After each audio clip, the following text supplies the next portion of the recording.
YouTube. What's good, y'all? It's your boy, the Canvas Nomad, back with another one. And it's motherfucking fucking brick out here, son. It is cold. Whoo wee. Oh man, I'm gonna have to skip this walk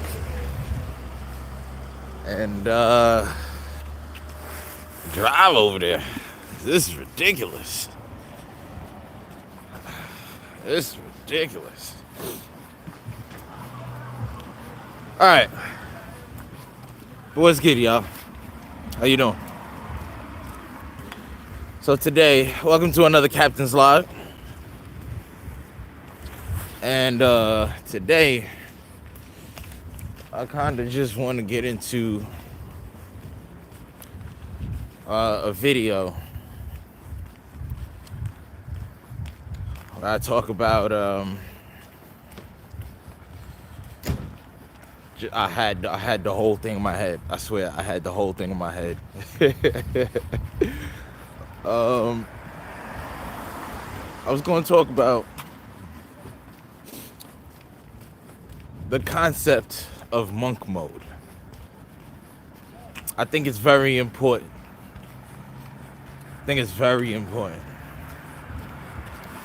So,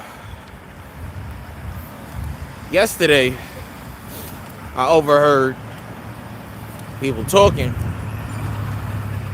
and there was a bunch of guys, and they was like, nah, if it got a hole, I'm smashing.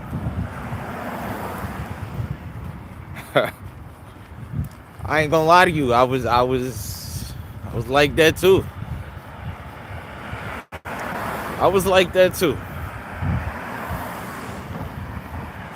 And he's talking about females. He's not saying any hole. It just, I don't want to say the word on here. I don't know how YouTube be getting all sensitive with sensitive words. But he basically said, if it got a hole, I'm smashing. And I'm like, in my head, I know it sounds great in theory. Lil Wayne even made a song talking about he want to do every girl in the world. I get it. I really do. I get it. By the way, speaking of Lil Wayne, that Kendrick Lamar album, I'm kind of excited to listen to it.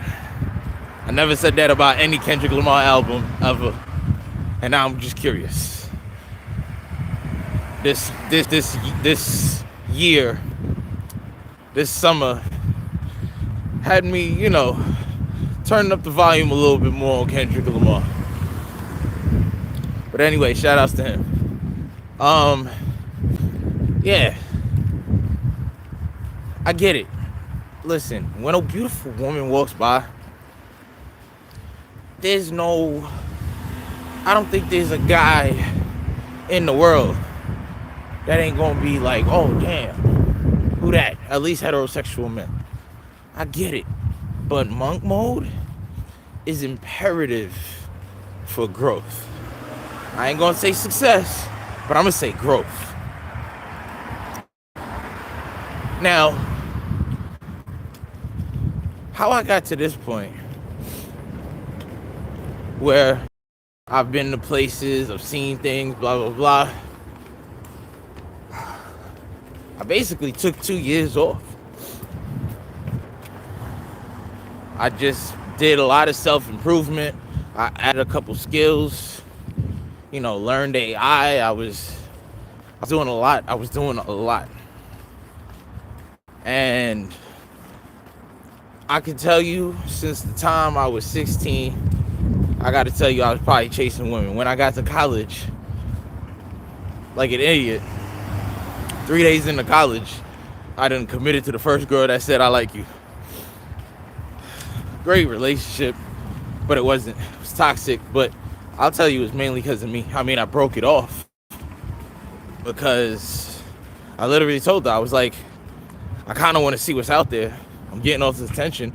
Never got that attention before. And before I continue, I don't want this to make it a male-dominated, like a red pill dating. This is not gonna be that. This is not gonna be that. So if that's what you into, you can keep moving. That's kind of why I delayed the video in the beginning, because I just want the people that's really listening, on the regular, to hear this one. But yeah, so I basically told her, I was like, listen, I kind of want to see what's out there. When I was young, I never had that attention thrown at me. And when I went to college, it was just boop, boop, boop, boop, boop, boop. It was just everywhere. So after 2 years, I was just like, nah, I want to try to see what's good out there. I'm sorry. And I broke it off, and XYZ happened, and I seen what happened. But that was the result of, I would say, probably 2 years later, one of my biggest regrets ever happening, right? Now, I know they say live without regrets, and most people be like, I'm not gonna live with it. I ain't got no regrets. I don't give a damn. I feel like that's cap most of the time. That's cap most of the time, because I understand that you shouldn't have regrets. You shouldn't have any of that stuff. But at the end of the day, a lot of people say, if I could go back, I would do this one thing. That may not be a regret, but that may be something that you wish you could change. Sounds like a regret to me, right? Anyway,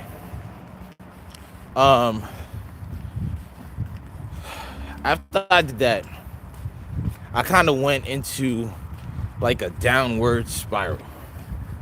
A downward spiral, right? I remember just feeling like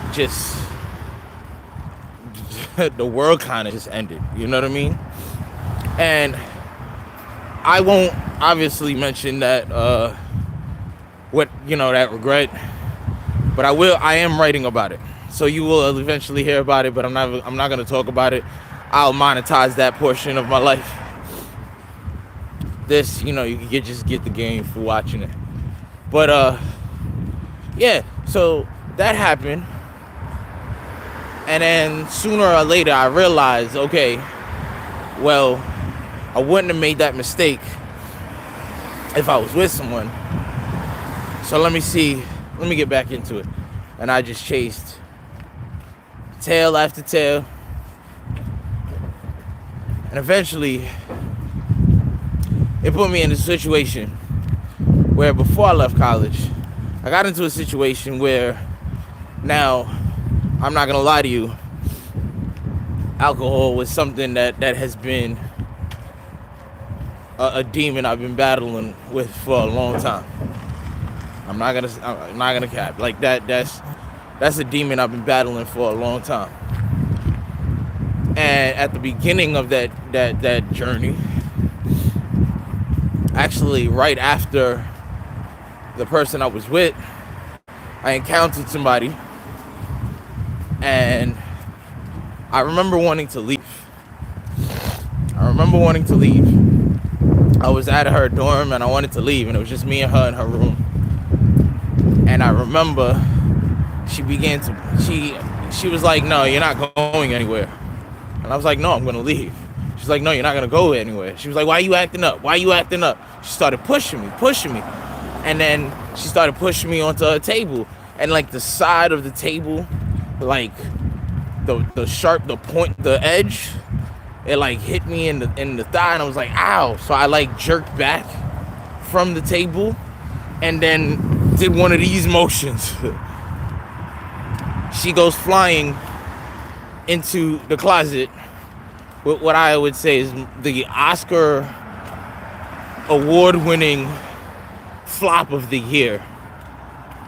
And her roommates come out, and I leave as they come in.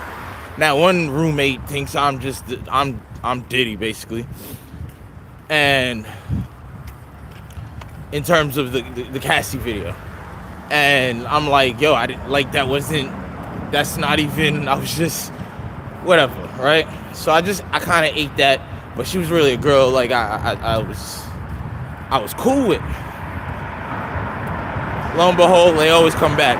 6 months later, she started coming back to me. But whatever. So there's that first situation, right? And I'm getting to a point with all this. There's that first situation.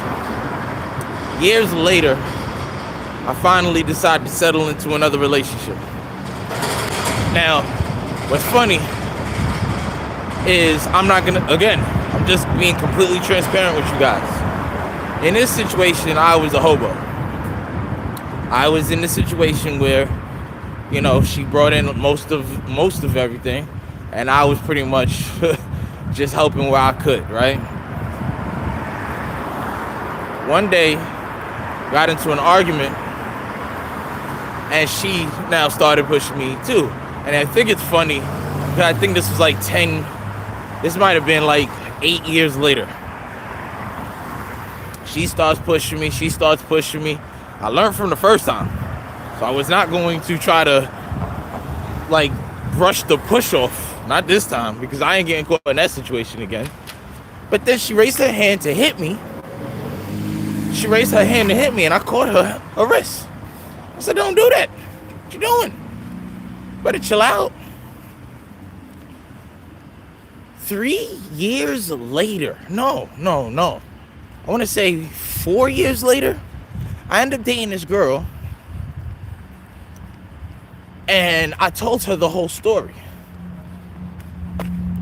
She ends up being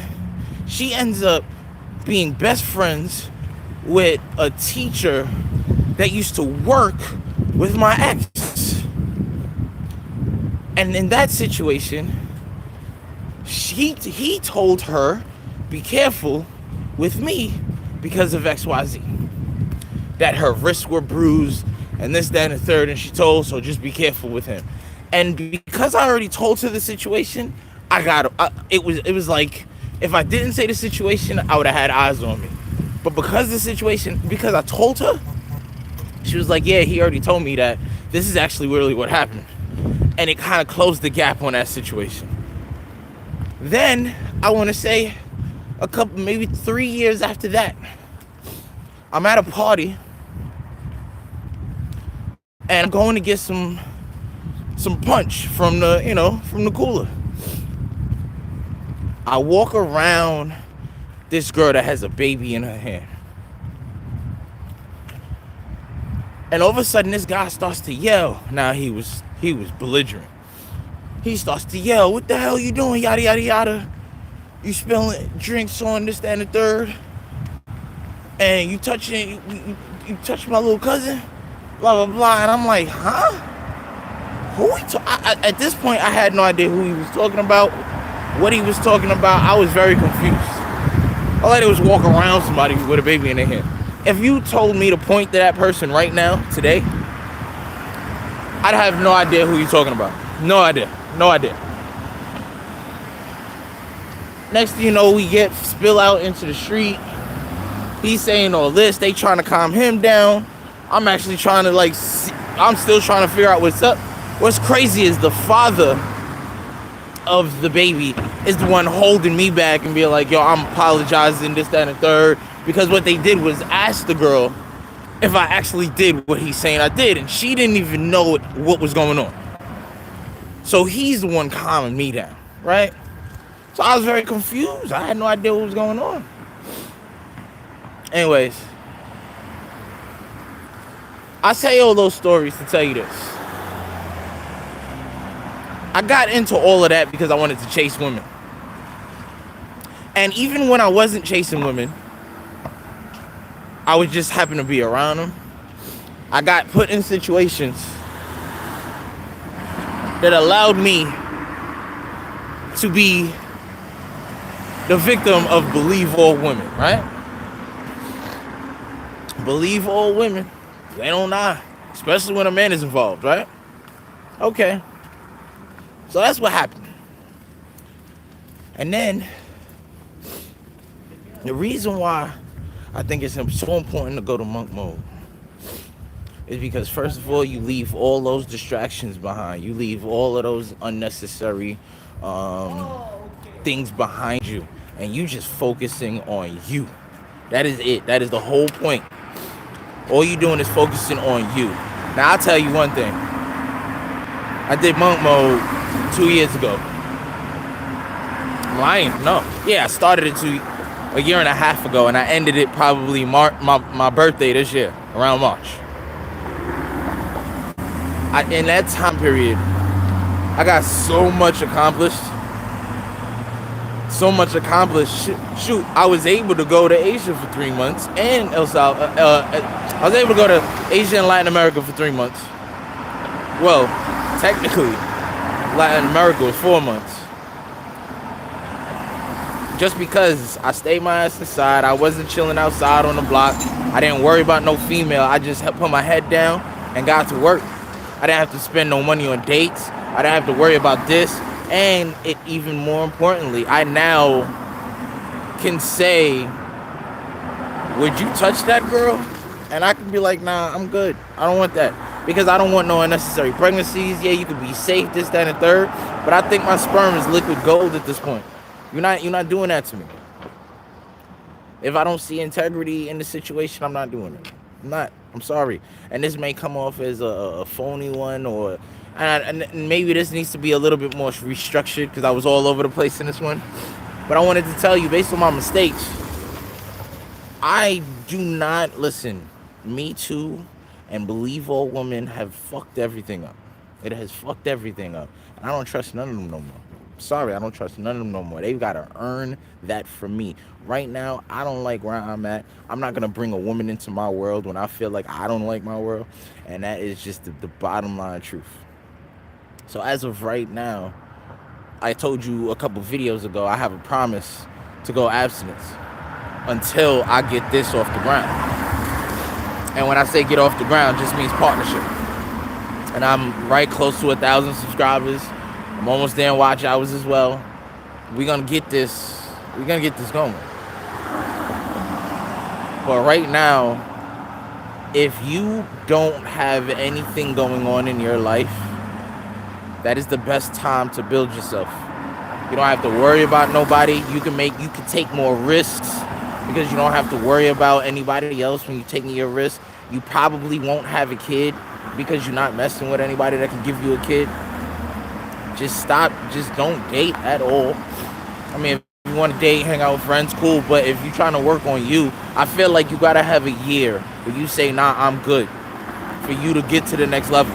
Because then, guess what? You're going to end up like everybody else, just chilling, always chasing tail. Then you're going to have 2-3 baby mothers, not with any one of them, pissed off, got on child support, this, that, and the third. Hey, you might have married one of them. Now you got alimony and child support in 3 different situations. It's not worth it, dude. I don't care. Like, chasing tail, that was for when we was young. I got my fair share. I ain't gonna lie to you. I got my fair share. But in your older age, when you're not in a place where you feel like it's justified to say, you know what, I'm gonna do this. My fault, y'all. I get these things with my eyes. Yeah. If you're not at a point in your life where you feel like you can control it, just put down women for a second and focus on you. That's it. I don't know if this live stream is going up, because there's just been too much going on right now. But focus on you. Don't worry about nothing else. And then when you find yourself, that's when you can bring the women back.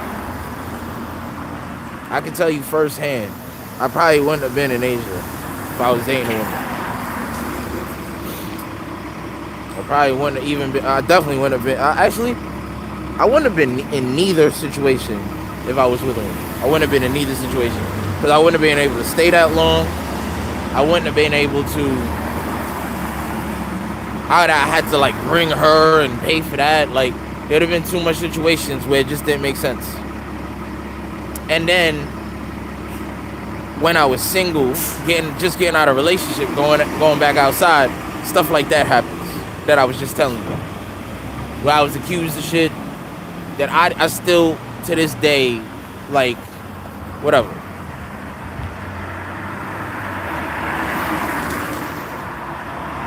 I tell you, it's not worth it. Just double down, do what you need to do, build yourself, invest in yourself, and you'll be alright. You'll be alright. But yo, it's your boy, the Canvas Nomad. Like, comment, subscribe. And if you made it this far in the video, you my friend, I appreciate it. Peace.